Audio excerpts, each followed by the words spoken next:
there was a problem.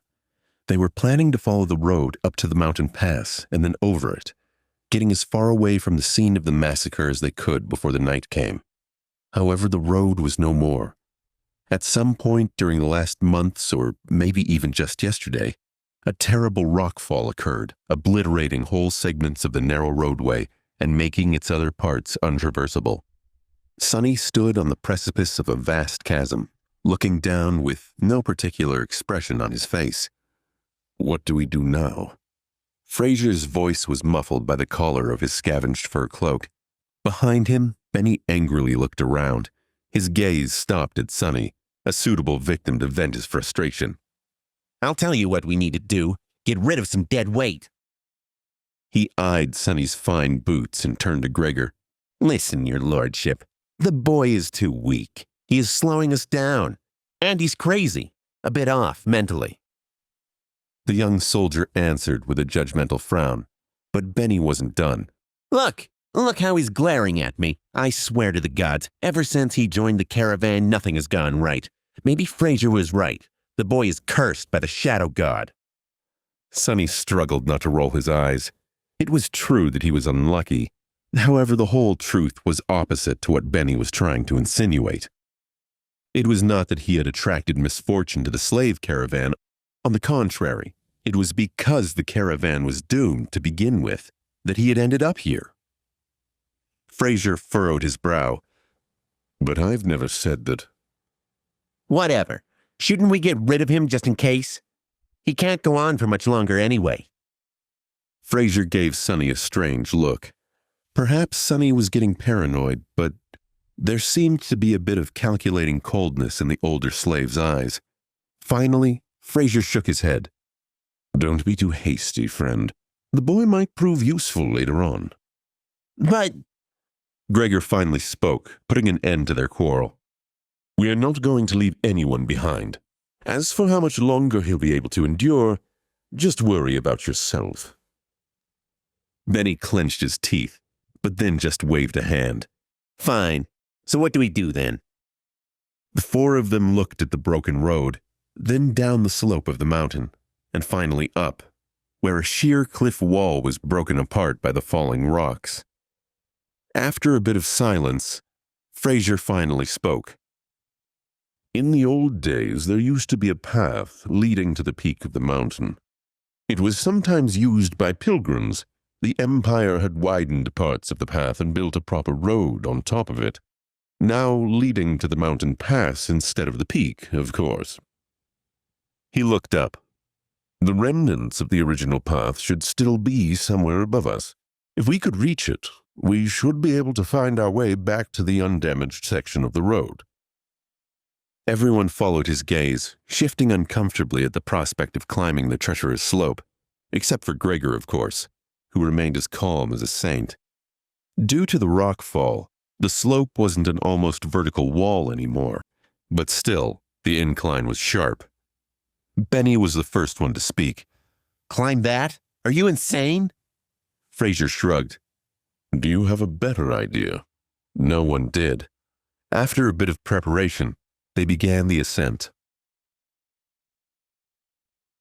Benny and Fraser stubbornly carried the weapons they had picked up off the dead soldiers' bodies, but Sonny, with some regret, decided to leave his newfound short sword behind. He knew that this climb was going to test the limits of their endurance. The sword might not have seemed to be that heavy right now, but every extra gram of weight was bound to feel like a ton all too soon. As the weakest member of the group, he was already struggling to keep up, so there wasn't a lot of choice. Shedding a few kilograms of iron was the right thing to do. Walking up the mountain road with the weight of the supplies on his shoulders was already hard enough, but climbing up the mountain itself turned out to be pure torture. Just half an hour later, he felt like his muscles were going to melt, his lungs on the verge of imploding.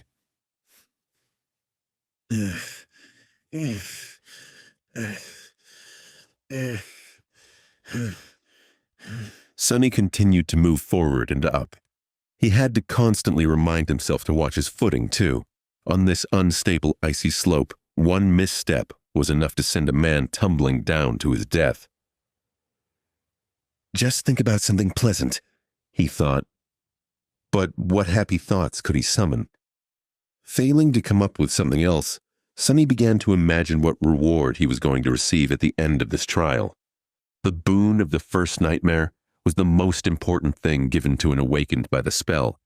Later trials could provide them with more abilities and vastly improve their power, but it was this first one that determined what role an awakened would be able to play. The first trial was what gave them the necessary tools to survive and grow. It would determine how great their potential would be, and what price they would have to pay to grow and survive in the dream realm. The main benefit of the first nightmare's boon was simple, yet possibly the most important. After completing their trial, aspirants were bestowed with the ability to perceive and interact with soul cores. Soul cores were the basis of one's rank and power. The stronger your core was, the greater and stronger you could become. The same went for nightmare creatures, with a deadly caveat that, unlike humans, they could possess multiple cores. A lowly beast had just one, but a tyrant, like Mountain King, had 5.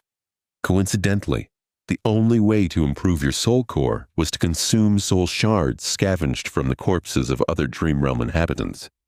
That's why Awakened went out of their way to battle powerful nightmare creatures despite the risk of death.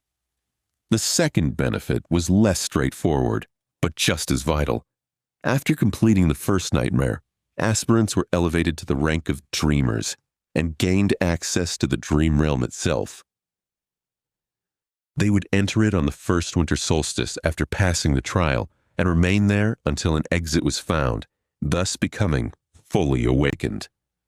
That time between finishing the first nightmare and entering the dream realm was very important, as it was the last chance to train and prepare that a person would receive. In Sonny's case, that time was only about a month, which was as bad as it gets. And then there was the final benefit, unique to every aspirant passing the trial, the first aspect ability. This was the magic power that elevated Awakened above mundane humans. Aspect abilities were diverse, unique, and powerful. Some could be categorized into types like combat, sorcery, and utility, but some were simply beyond imagination.